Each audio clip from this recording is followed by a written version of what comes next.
कि हम भोजन छोड़ देते हैं, हम ये नहीं खाएंगे, हमारी एकादशी है, हम ये नहीं खाएंगे, हमारी एकादशी है। पर शिव महापुराण की कथा कहती है कि एकादशी सफल कब होती है? जब आपकी 5 कर्मेंद्री, 5 ज्ञानेंद्री और 1 मन ये आपके कंट्रोल में हो, तो समझ लो कि एकादशी पूर्ण हो गई और एकादशी का फल आपको प्राप्त हो गया।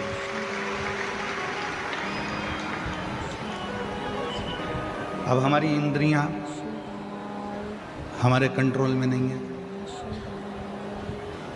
नेत्र गलत देख रहे हैं,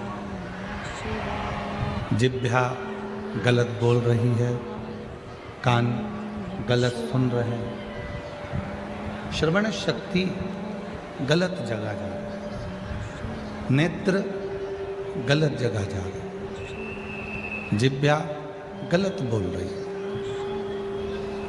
जब ये हमारी इंद्रियां हमारे कंट्रोल में नहीं होंगी, जब ये हमारी इंद्रियां हमारे संयम में नहीं होंगी, तो हम कितना भी व्रत कर लें, हम कितना भी उपवास कर लें, हम चाहे कितने भी भूखे रह लें, तो भी उस व्रत का फल नहीं मिलेगा।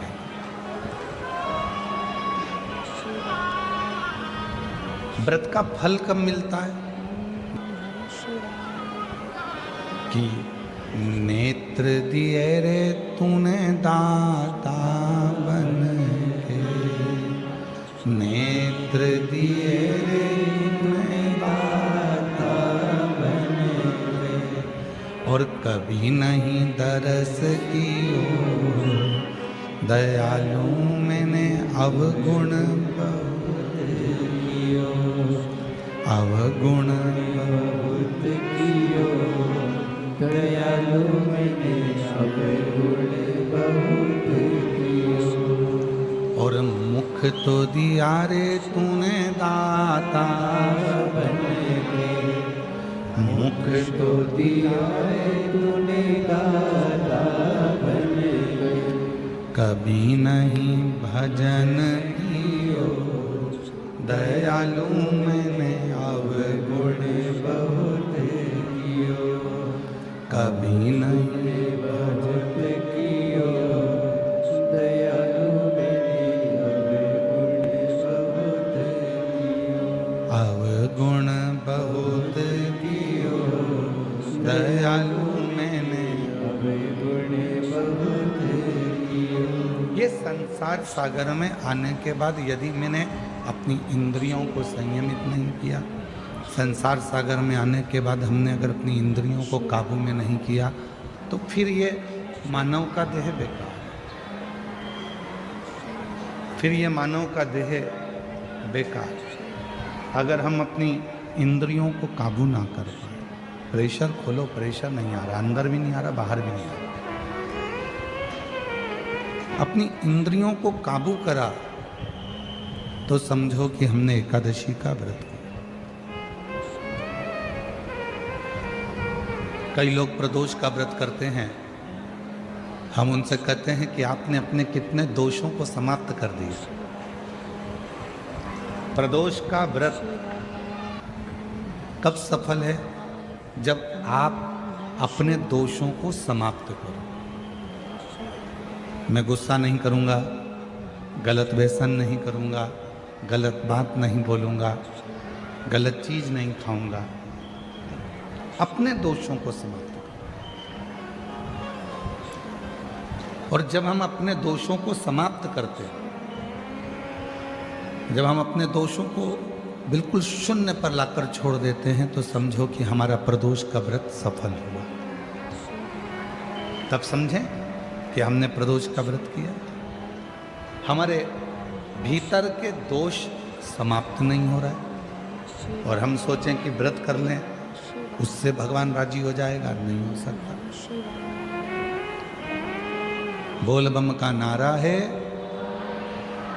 सारी समस्या का हल, श्री शिवाय, श्री शिवाय।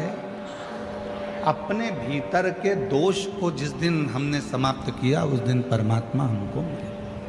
दिल कर जाए जिस दिन तुम्हारा, उस दिन तुम शिव के करीब में पहुंच जाओ। दिल कर जाए जिस दिन तुम्हारा घर में मन नहीं लग रहा हो ना, सवेरे मंदिर भी होके आ गए ना, उसके बाद भी तुम्हारा मन नहीं लग रहा हो, तुम्हें ऐसा लग रहा हो कि आज मेरे ऊपर संकट भारी है, तुम्हें लग रहा है कि आज मेरी जिंदगी में कुछ ना कुछ ऐसी तकलीफ आने वाली है, मैं बहुत दुखी हूं, उस दिन प्रदोष काल में, भले प्रदोष का दिन नहीं हो पर प्रदोष काल में, शाम के समय, प्रदोष के समय शंकर जी के मंदिर में जाकर बैठ जाना, एक बेलपत्र अपने हाथ में रख लेना और बाबा को देखते हुए अपने दिल की बात शंकर जी से कहकर, नंदीश्वर से कहकर, अपने मन की बात बाबा को देखते देखते दिल से शिवालय में, देवालय में बैठकर मन से बाबा को अपने मन की बात कहना और नंदी के पास जाकर कानों में अपना बात कहकर शंकर के शिवालय पर इस डंडी का मुख अशोक सुंदरी की ओर करते हुए बेलपत्र को शिव पर समर्पित कर देना।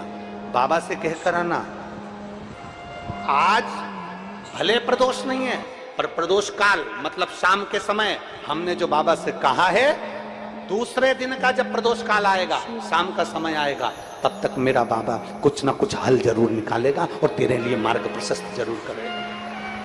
तेरे जाओ, हमारा दबाव नहीं आपके ऊपर कि शिव की स्तुति करो, शिव महापुराण की कथा सुनो, ये तो आपका दिल जिस दिन बोल जाए, आपको लगे मेरा काम नहीं हो रहा, आपको लगे दुनिया के धक्के बहुत खाली है, आपको लगे मैं बहुत तकलीफ में जिंदगी जी रहा हूं, आपको लगे मेरा जीवन बहुत कष्टमय चल रहा है, उस दिन अपने घर का एक लोटा जल भरना और अपने नजदीक के शिवालय में पहुंच जाओ। जिस दिन आपको लगे कि मेरी जिंदगी कष्ट में चल रही है, मेरा ये काम नहीं हो रहा, मुझे तकलीफ की जिंदगी चल रही है, मेरा मन, भगवान, चित्त, वृत्ति ठीक नहीं चल रही, उस दिन अपना एक लोटा जल अपने घर का भरो और शिव के मंदिर पहुंच जाओ। आ जाओ।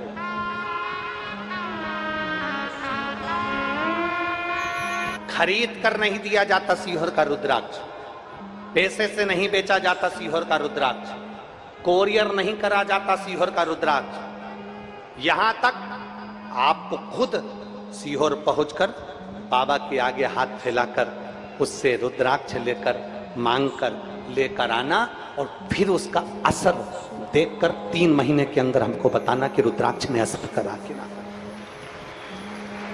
क्या है सीहोर के रुद्राक्ष? वो सहज नहीं है, सरल नहीं है।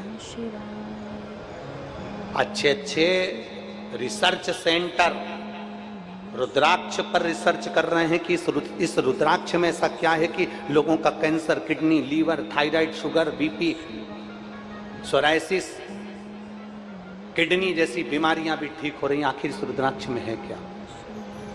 दिल से मांगोगे, दिल से बोलोगे, दिल से प्रार्थना करोगे। कंकर शंकर की पूजन कुबेरेश्वर धाम की धरा पर पहुंचकर जब तुम कंकर को बीन कर उसकी पूजन करते हो, दिल से जब प्रार्थना कर कर जाते हो, मेरे बाबा ऐसा है कि 3 महीने तक बैग मत खोलना, 3 महीने में उसी बैग को लेकर मेरा कुबेर भंडारी वापिस बुला लेता है। ये उसकी कृपा है, ये उसकी उदारता, ये उसकी दया। मेरे महाकालेश्वर को एक दिन, मेरे कुबेरेश्वर महादेव को दिल से, जिस दिन दिल दुख रहा हो, जिस दिन मन दुख रहा हो, उस दिन एक बेलपत्र लेकर, भले तुम सुबह जल चढ़ाया है, भले तुम 1 लोटा पानी चढ़ाया है, परंतु तुम्हारा दिल जब कर जाए, दोपहर में, शाम को, प्रदोष काल में एक बेलपत्र लेकर मेरे बाबा के पास पहुंच जाना। बेलपत्र में वो बल होता है कि अच्छे अच्छे रोग, अच्छी अच्छी बीमारियां, अच्छी अच्छी तकलीफें, अच्छे अच्छे कष्ट भी एक बेलपत्र शंकर जी को चढ़ाने से सब मिट जाते हैं। दिल से कर।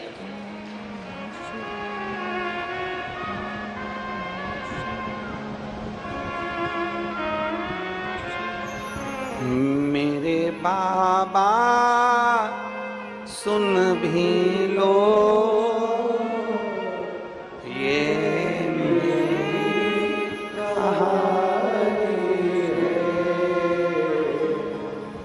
भगवान शिव से अपने मन की बात कहते हुए उसको दिल से एक बेलपत्र बाबा को अपने मन से कहना, बाबा बड़ी आस लगा कर आई हूँ, आज बड़ा दिल दुख रहा है, बड़ा तकलीफ है, बड़ा कष्ट है, तू संभालना। तेरे हुए। ब्रह्मलोक के देवता ब्रह्मा जी हैं, वैकुंठ लोक के देवता भगवान विष्णु हैं, और पृथ्वी का देवता मेरा देवादिदेव महादेव है। पृथ्वी के देव हैं देवादिदेव महादेव।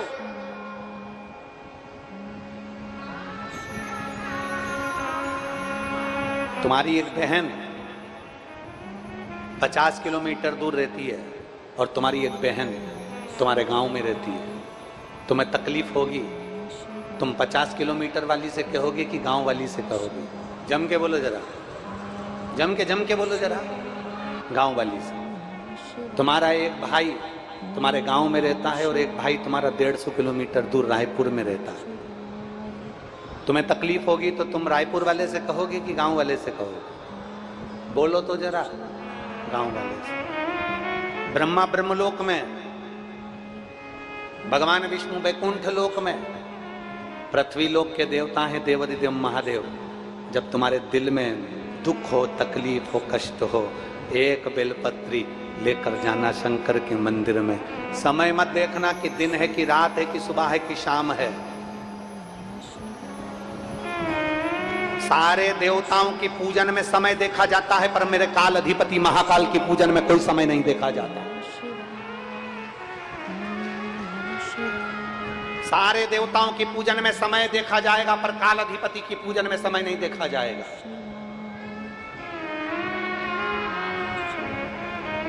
तकलीफ समय देखकर नहीं आती, मौत समय देखकर नहीं आती। अगर मौत आ जाए और तुम उससे कहो कि देखो मैं रात को 9 बजे मरूंगी, अभी तू जा, मान जाएगा कोई? दुनिया मान सकती है, मृत्यु नहीं मान सकती। तकलीफ, दुख, कष्ट, बीमारी, टेंशन, तकलीफ ये समय देखकर नहीं आती। इसलिए शंकर भगवान के पास जाने का कोई समय नहीं है। जिस दिन तुम्हारा दिल कर जाए, जब दिल कर जाए, तब महादेव के मंदिर में एक बेलपत्र लेकर पहुंचना और अपने मन की बात देवादिदेव महादेव से कह देना, वो सुने।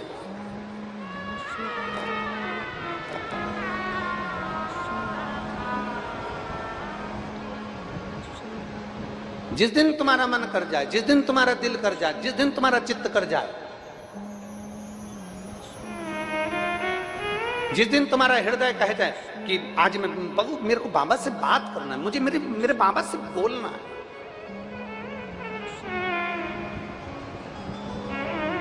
करा करो। रोज रोज थोड़ी थोड़ी बात अपने अपने भोलेनाथ जी से करो।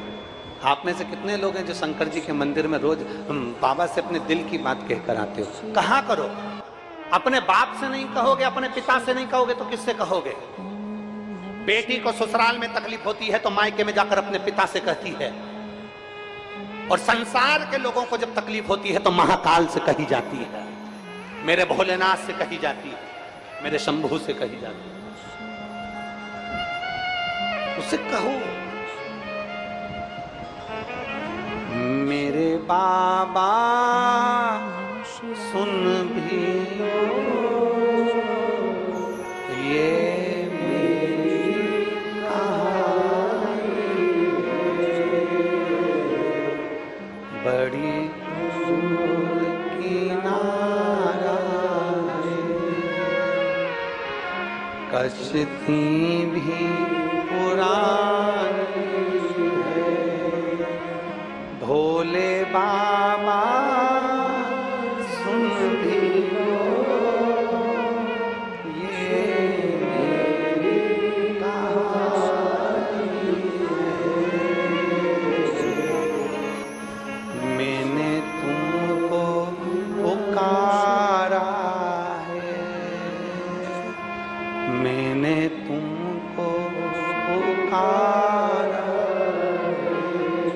भोले बाबा सुन भी लो ये मेरी कहानी है। दिल से, बाबा से, मन से अपने हृदय की बात कहकर जब आप शिव के द्वार पर जाओगे, उसके पास बैठोगे, उससे बात करोगे, वो सुन ले, सुनेगा। ये भगवान देवाधिदेव महादेव का जो पवित्र कृपा है, करुणा है, दया है, ये उसकी कृपा से मां गंगई की पवित्र भूमि गंडई छत्तीसगढ़ में ये पवित्र कथा चल रही है, जिसका आज तृतीय दिवस है। और यदि आपने और हमने शिव महापुराण की कथा कहती है कि दिल से बाबा की इस पवित्र कथा का लाभ लिया है, तो बाबा भी दिल से देने के लिए तैयार खड़ा है। वो शिव है, वो घड़ी है।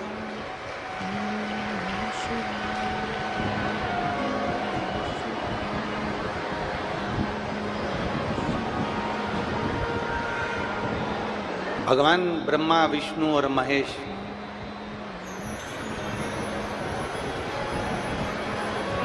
ये तीनों देव शिव महापुराण की कथा कहती है, इनमें कोई भेद नहीं।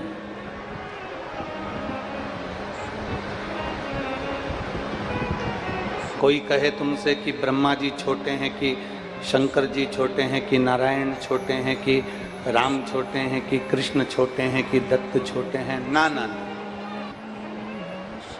शिव महापुराण की कथा कहती है कि देवता में कभी भेद नहीं। दुनिया के लोगों में भेद हो सकता है, पर देवी देवता में कभी भेद नहीं होता। कोई देवी छोटी नहीं होती, कोई देवता छोटे और बड़े नहीं होते, वो एक बराबर। ब्रह्मा जी का कार्य अलग है, भगवान विष्णु का कार्य अलग है, भगवान शिव जी का कार्य अलग है। अब थोड़ा समझना है हमको, जितने जितने लोग आस्था चैनल पर सुन रहे हैं, जितने फेसबुक यूट्यूब पर सुन रहे हैं, और जितने मां गंगई की पवित्र भूमि गंडई क्षेत्र में बैठकर छत्तीसगढ़ की इस पवित्र धरा पर कथा को सुन रहे हैं, वो जरा विचार करिए। देवताओं में कोई भेद नहीं। ब्रह्मा, विष्णु, महेश, ये तीनों देव एक, इनमें कोई भेद नजर नहीं आता।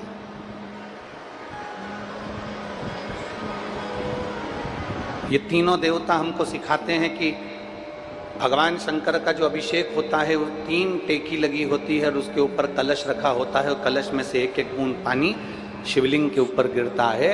यह हमको बताते हैं कि ब्रह्मा, विष्णु और महेश एक एक बूंद पानी जो पृथ्वी पर गिर रहा है, मतलब ये तीनों एक हैं, इनमें कोई भेद नहीं है। इन तीनों में कोई भेद नहीं। और आरती में भी सारे देवताओं की आरती भले अलग अलग गाई जाती है, पर भगवान शंकर की आरती में तीनों देवताओं का गुणगान होता है। ब्रह्मा विष्णु सदा शिव जानत भोले जानत प्रणवक्षर के ओम अक्षर के ये तीनों ओम हर हर हर तीनों एक है। और अक्षय माला वनमाला मुंड माला भोले मुंड माला चंदन मृद मृद सो चंदन मृद मृद सो भोले शुभ ओम हर हर। शिव महापुराण की कथा कहती है कि ब्रह्मा, विष्णु और महेश, इन तीनों में कोई भेद नहीं है। तीनों देवताओं में कोई भेद नहीं है, तीनों के स्वरूपों में कोई भेद नहीं है, तीनों के अंतर्गत कोई भेद नहीं। पर दुनिया के लोगों ने इनमें भेद कर दिया। दुनिया के लोगों ने भेद कर दिया। कोई कहता है कि नारायण हमारे हैं तो वो बड़े हैं, कोई कहता है शिव हमारे हैं तो वो बड़े हैं, कोई कहता है ब्रह्मा हमारे हैं तो ब्रह्मा बड़े हैं, कोई कहता है ये हमारे हैं तो ये बड़े हैं। शिव महापुराण की कथा कहती है ये तीनों में कोई भेद नहीं। ये हमको लगता है, ये हमारी दृष्टि से हम जो गलत सोच लेते हैं ना, गलत विचार कर लेते हैं, हमें लगता है कि इन देवताओं में भेद है, पर भेद किसी में। एक दुकान पर 2 भाई, 3 भाई, 4 भाई, दुकान एक है और चारों भाई एक साथ काम कर रहे हैं। दुकान एक है और चारों भाई, 3 भाई, 2 भाई, 5 भाई एक ही दुकान पर काम कर रहे हैं। अब भेद देखिएगा, जरा भेद की दृष्टि देखिएगा कि कैसी होती है। एक ही दुकान पर 2 भाई काम कर रहे हैं, एक ही दुकान पर 3 भाई काम कर रहे हैं, एक ही दुकान पर 4 भाई काम कर रहे हैं, एक ही दुकान पर 5 भाई काम कर रहे हैं। और भेद की दृष्टि क्या कहती है? बड़े भाई की पत्नी को लगता है कि मेरा पति ज्यादा कर रहा है, छोटे भाई की पत्नी को लगता है कि मेरा पति ज्यादा कर रहा है, मंझले भाई की पत्नी को लगता है कि मेरा पति ज्यादा कर रहा है। ये दृष्टि हमारी उत्पन्न हुई।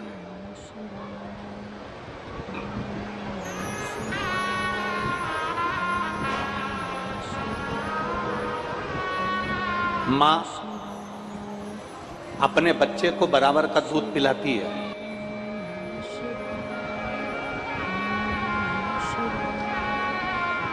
जितना बड़े बेटे को पिलाएगी उतना छोटे को पिलाएगी, उतना मंझले को पिलाएगी, उतना संजले को पिलाएगी। मां अपने बच्चे को बराबर का दूध पिलाती है। मां की दृष्टि में यह भेद नहीं रहता कि मैं बड़े को ज्यादा पिलाऊं कि छोटे को ज्यादा पिलाऊं।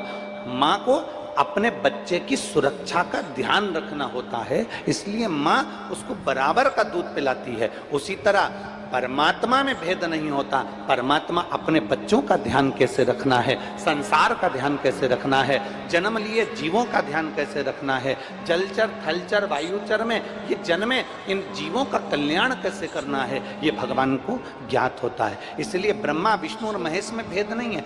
बड़ी माँ को लग रहा है, बड़ी भाभी को लग रहा है मेरा पति ज्यादा कमाता है, छोटे को लग रहा है मेरा कमाता है, मंझले को लग रहा है मेरा कमाता है, संजले को लग रहा है मेरा कमाता है। सबकी पत्नी को यह लग रहा है कि मेरा पति दिन रात मेहनत करता है और वो कमाता है।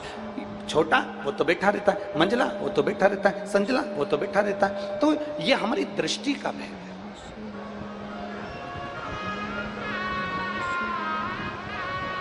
इसको हमारी दृष्टि का भेद कहा।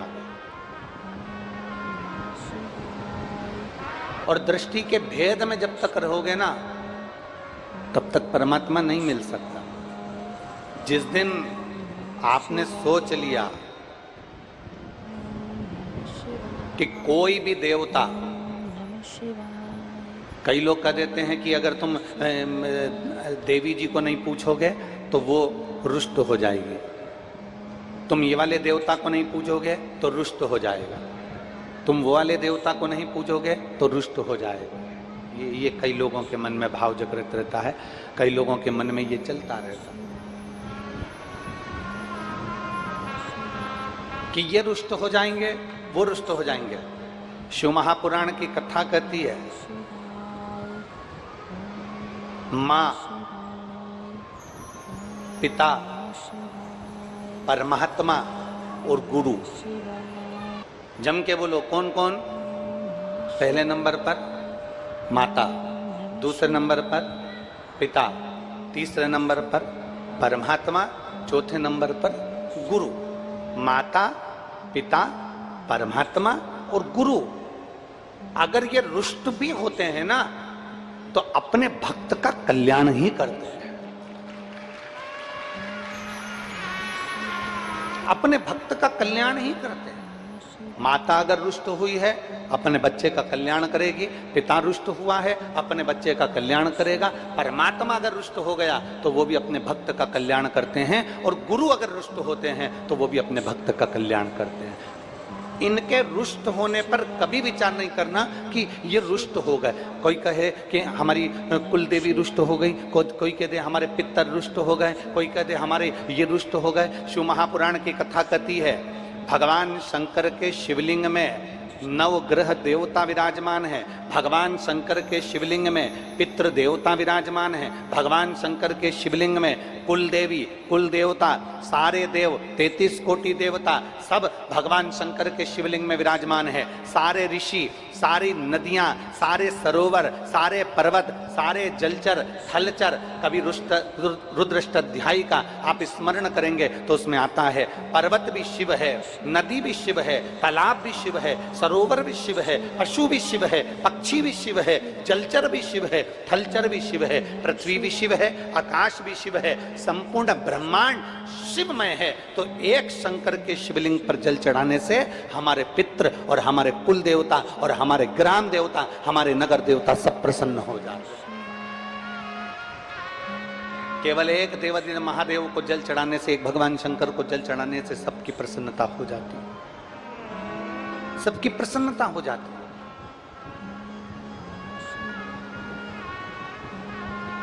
पर हम कई बार लकीर के फकीर रहते हैं।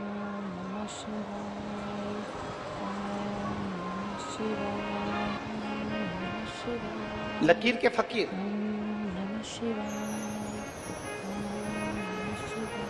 अब देखो थोड़ा समझना, मैं गंडई क्षेत्र के कलेक्टर महोदय को, यहाँ के कमिश्नर महोदय को, यहाँ के एसपी महोदय को, यहाँ के एसएसपी महोदय को, यहाँ के एसडीएम को, यहाँ के टीआई को, इस क्षेत्र में जितने पुलिस कांस्टेबल सेवा दे रहे हैं इन सभी को बहुत बहुत धन्यवाद देता हूँ, बहुत बहुत साधुवाद देता हूँ।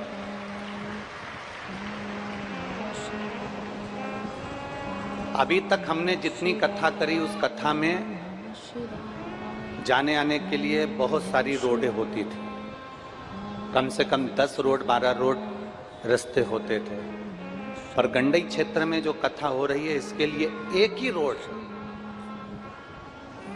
और एक रोड पर ट्रैफिक को कैसे रोका जाता है, एक रोड पर ट्रैफिक को कैसे कंट्रोल किया जाता है, एक रोड पर भक्त जो लाखों की संख्या में, रोज आज पानी गिर रहा है पर कल से ज्यादा भक्त आज कथा में आए हैं, इतने बरसते पानी। आप लोग तो पंडाल के अंदर बैठे हो, बाहर की अगर दशा मैं कहूंगा एलईडी पर और आस्था चैनल वालों को दिखाना कि बाहर की दशा क्या है। लोग छाता लेकर पानी में खड़े हुए हैं, और ये केवल अभी नहीं खड़े हुए, ये सुबह से ऐसे कैसे खड़े हैं कि भगवान की कथा का लाभ लेना है।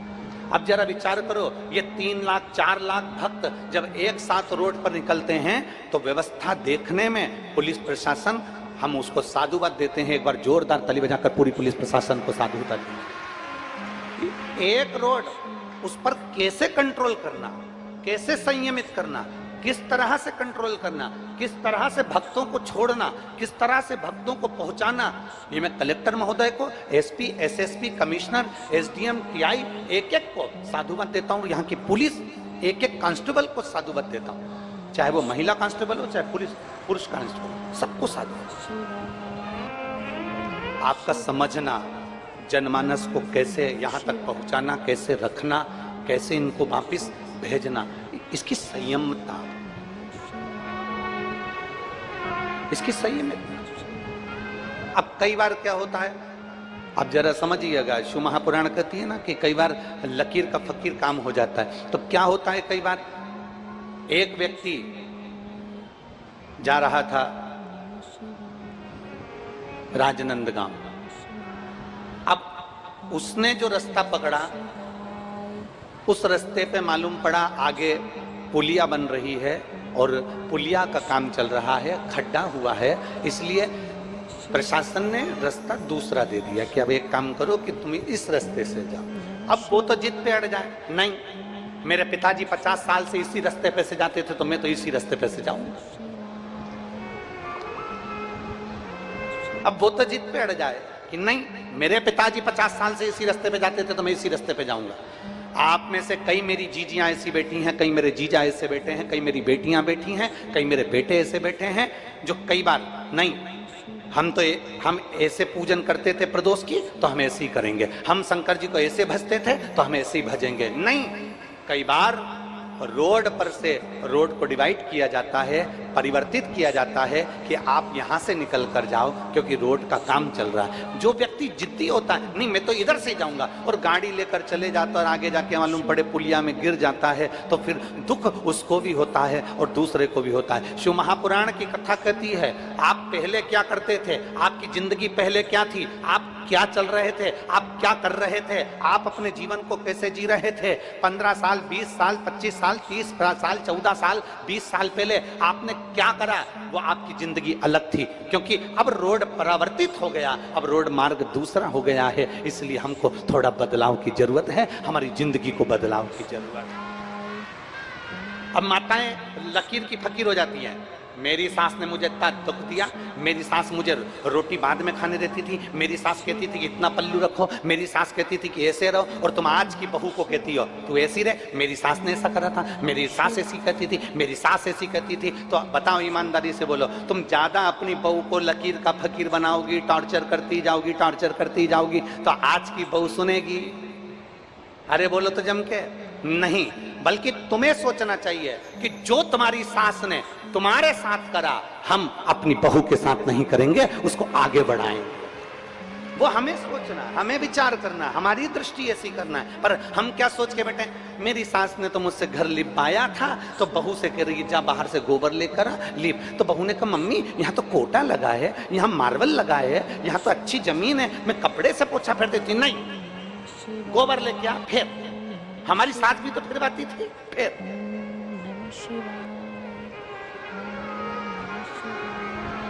अब बहू कह रही है मम्मी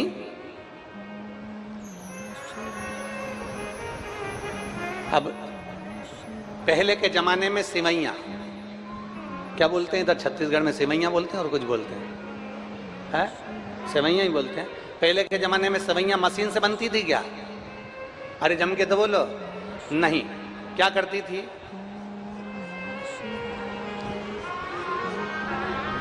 बोलो बोलो, सही है कि गलत है? हाथ से सिवैया बनती थी। अब आज के जमाने में क्या आ गई? मशीन।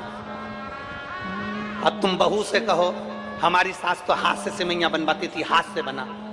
बहू के मम्मी मेरे पिताजी ने दहेज में सिवैया की मशीन दी है, बस इसमें लगाना है, और मैं उनसे कह दूंगी वो पलंग पे बैठ के ऐसे ऐसे घुमाते रहेंगे और मैं ऐसे ऐसे आटा उसमें ठूसती रहूंगी और नीचे से सिवैया निकलती रहेगी। नहीं, तू तो हाथ से बना। अब तुम लकीर के फकीर। एक सास ने अपनी बहू से कहा सुन, एक एक रोटी अच्छे से सेका कर, सुन एक एक दाना अच्छे से बीना कर, सुन एक एक समोसा अच्छे से तला कर, सुन एक एक कपड़े को अच्छे से धोया कर, सुन एक एक कोने की अच्छे से झाड़ू लगाया कर। बहू परेशान हो गई। एक दिन बहू नहाने के लिए बाथरूम में गई, 4 घंटे तक नहीं निकली। सास ने पूछा बेटा बाहर क्यों नहीं आ रही, क्या कर रही है? मम्मी नहा रही हूं। तो तू 4 घंटे पहले की अंदर गई है, तू 8 बजे की घुसी है और 11-12 बज रही है, तू आ क्यों नहीं रही? मम्मी एक एक बाल को शैम्पू कर रही हूं। अब एक एक बाल में शैम्पू लगा रही। लकीर के फकीर नहीं बनना।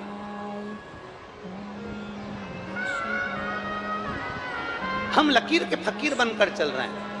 उसने ऐसा किया तो हमें भी वही करना, उसने ऐसा करा तो हमें भी वही करना। किसी ने हमको अपशब्द कहा, हमें पलट कर अपशब्द कहना। किसी ने ताना दे दिया, हमें पलट कर ताना देना। किसी ने गाली दे दी, हमें पलट कर गाली ना। हमें लकीर के फकीर नहीं बनना। शिव महापुराण की कथा कहती है ये रोड पर आगे काम चल रहा है, पुलिया का काम चल रहा है, तो रोड परावर्तित कर कर निकल जाओ, दूसरी रोड से निकल जाओ। उसी तरह जब हमें लगे कि हमारी जिंदगी ठीक नहीं चल रही है, हमारे जीवन में दुख और तकलीफ चल रही है, तो भगवान ने शॉर्टकट रास्ता बता दिया कि शिव महापुराण की कथा सुनो, 1 लोटा जल चढ़ाओ और अपने जीवन को धन्य बनाओ। ये शॉर्टकट है।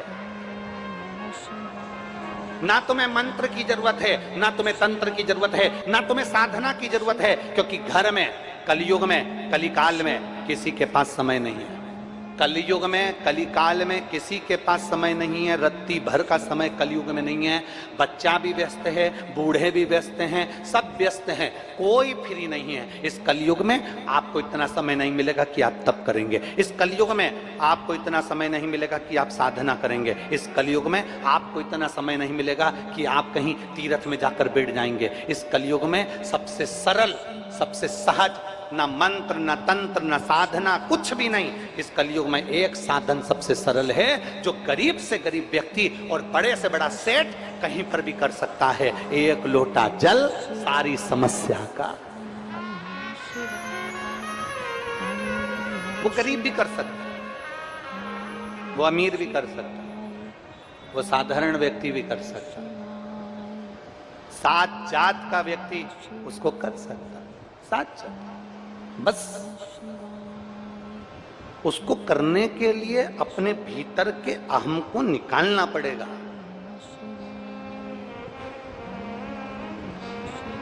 उसको करने के लिए अपने भीतर के अहंकार को निकालना पड़ेगा। गांव में कुआं, गांव में कुआं, उस कुएं में सात जात का व्यक्ति, गांव का पूरा गांव की गांव उस कुएं से पानी भरता, पीता। एक कुआं, सात जात का व्यक्ति उस कुएं से पानी पीता। एक काली कुतिया आई और कुएं में गिर गई।